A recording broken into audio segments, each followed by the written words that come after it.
بسم اللہ الرحمن الرحیم۔ صرف 5 منٹ کا مدرسہ قرآن و حدیث کی روشنی میں 8 صفر المظفر نمبر 1 اسلامی تاریخ حضرت لقمان حکیم۔ حضرت عیسیٰ علیہ السلام سے تقریباً 3000 سال پہلے عرب میں لقمان نام کے ایک بڑے نیک انسان گزرے ہیں جو حضرت ایوب علیہ السلام کے بھانجے یا خالہ زاد بھائی تھے۔ آپ افریق النسل تھے اور سوڈان کے نوبی خاندان سے تعلق رکھتے تھے اور عرب میں ایک غلام کی حیثیت سے آئے تھے، مگر آپ نہایت نیک، عابد و زاہد، عقل مند اور صاحب حکمت انسان تھے۔ آپ کی حکیمانہ باتیں صحیفہ لقمان کے نام سے عربوں میں مشہور تھی۔ آپ کی حکیمانہ باتوں کا ذکر قرآن کریم میں سورہ لقمان میں بھی موجود ہے۔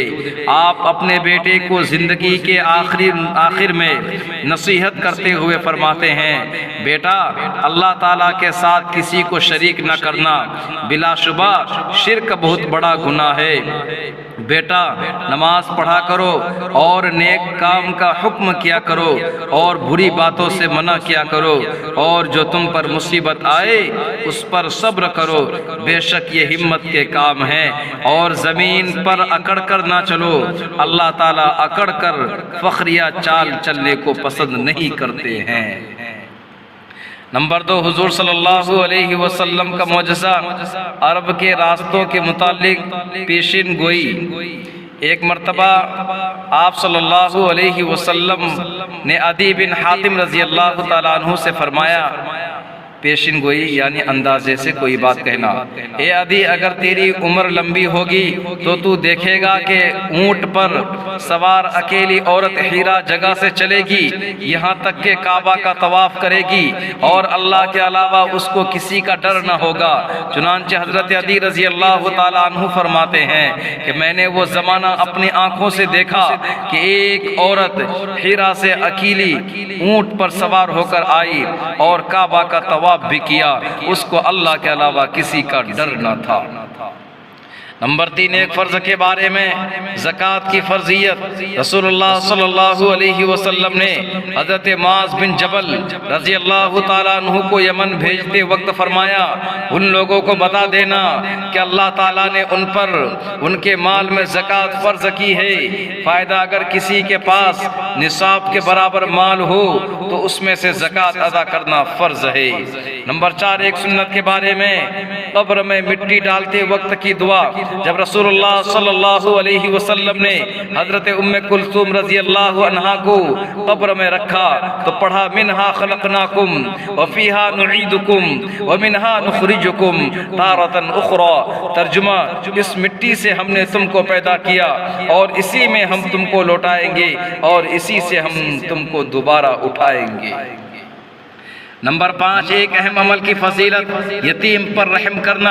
رسول اللہ صلی اللہ علیہ وسلم نے فرمایا، قسم ہے اس ذات کی جس نے مجھ کو سچا دین دے کر بھیجا ہے، اللہ تعالیٰ قیامت کے دن اس شخص کو عذاب نہ دے گا جس نے یتیم پر رحم کیا اور اس سے نرمی کے ساتھ بات کی اور اس کی یتیمی اور بیچارگی پر ترس کھایا۔ نمبر 6 ایک گناہ کے بارے میں کنجوسی کرنا۔ قرآن میں اللہ تعالیٰ فرماتا ہے، جو لوگ اللہ تعالیٰ کے عطا کردہ مال و دولت کو خرچ کرنے میں بخل کرتے ہیں وہ بالکل اس گمان میں نہ رہے کہ ان کا یہ بخل کرنا ان کے لیے بہتر ہے، بلکہ وہ ان کے لیے بہت برا ہے۔ قیامت کے دن ان کے جمع کردہ مال و دولت کو طوق بنا کر گلے میں پہنا دیا جائے گا، اور آسمان و زمین کا مالک اللہ تعالیٰ ہی ہے، اور اللہ تعالیٰ تمہارے اعمال سے باخبر ہے۔ نمبر 7 دنیا کے بارے میں نافرمانوں کے مال و دولت کو نہ دیکھنا۔ قرآن میں اللہ تعالیٰ فرماتا ہے، جو ہم نے مختلف کافروں کے گروہوں کو آزمانے کے لیے مال و دولت دے رکھا ہے وہ دنیاوی زندگی کی رونق ہے، آپ ان چیزوں کی طرف نظر اٹھا کر مت دیکھیے۔ خلاصہ، نافرمانوں کو جو مال و دولت ملتی ہے اس کو تعجب اور للچائی ہوئی نگاہ سے نہیں دیکھنا چاہیے، کیونکہ وہ ان کے لیے آزمائش کا ذریعہ ہے۔ نمبر 8، آخرت کے بارے میں عادل حکمراں کا حال۔ رسول اللہ صلی اللہ علیہ وسلم نے فرمایا، قیامت کے دن انصاف سے فیصلہ کرنے والوں کو پیش کیا جائے گا اور اس سے شدت سے حساب ہوگا کہ وہ تمنا کرے گا کہ کبھی بھی دو آدمیوں کے درمیان ایک کھجور کا بھی فیصلہ نہ کیا ہوتا۔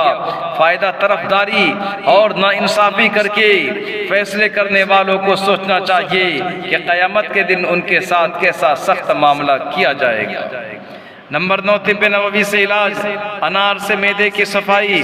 رسول اللہ صلی اللہ علیہ وسلم نے فرمایا، انار کو اس کے اندرونی چھلکے سمیت کھاؤ کیونکہ یہ معدے کو صاف کرتا ہے۔ فائدہ، علامہ ابن قیم رحمۃ اللہ علیہ فرماتے ہیں، انار جہاں معدے کو صاف کرتا ہے وہیں پرانی کھانسی کے لیے بھی بڑا کارآمد پھل ہے۔ نمبر 10، نبی کریم صلی اللہ علیہ وسلم کی نصیحت۔ رسول اللہ صلی اللہ علیہ وسلم نے فرمایا، جب تم کسی گھر میں داخل ہو تو گھر والوں کو سلام کرو، اور جب تم گھر سے نکلو تب بھی سلام کر کے گھر سے نکلو۔ اللہ تبارک و تعالی ہم سب کو ان سبھی باتوں پر عمل کرنے کی توفیق عطا فرمائے۔ اور ہم نے پوری ویڈیو دیکھ لی ہوگی تو آپ سے درخواست ہے کہ آپ میرے چینل کو سبسکرائب کر لیں۔ السلام علیکم۔